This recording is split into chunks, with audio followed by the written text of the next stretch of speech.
Today we're going to talk about bias.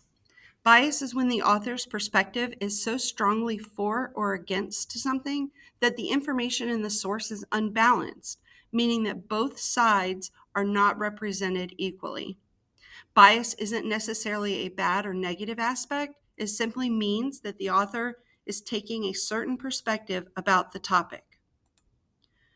Tips for identifying bias. Number one, identify who is the author or subject speaker of the statement. What bias might they have? How might their bias be connected back to the question prompt that we are looking at? And two, determine what is the author's purpose.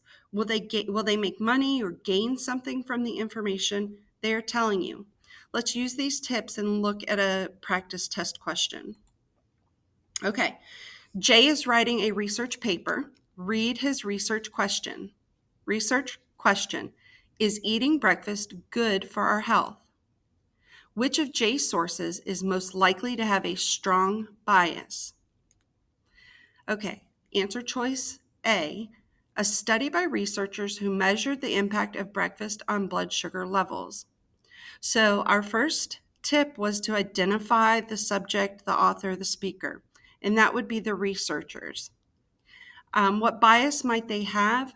Well, researchers are supposed to report both good and bad findings that they have when they're doing their studies. So researchers are not supposed to have bias at all. The next choice says a website for a company that manufactures and sells breakfast cereals for children. So our speaker or subject of this answer choice is a company that makes cereal.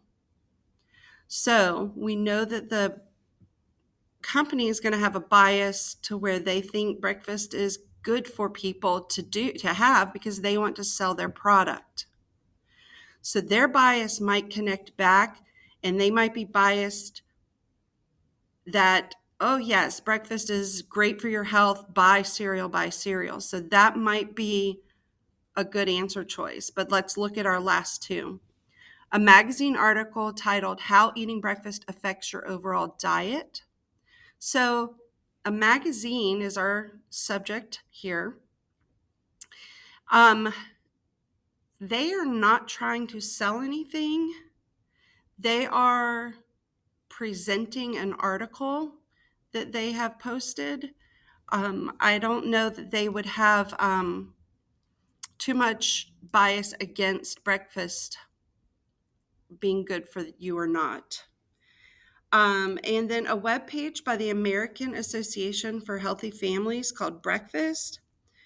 So again, this is an association that is just trying to put out health tips, and they're going to put out the facts also of whether breakfast is good or bad for you. They don't have anything to gain from this, which was one of our other tips. What might they get from this? And they aren't going to make anything either way. They are just trying to give facts to the public. So out of our four choices, the people that would have the strongest bias where they are trying to get someone to do something would be the company that's selling breakfast cereal. So they would most likely have the strongest bias in this question.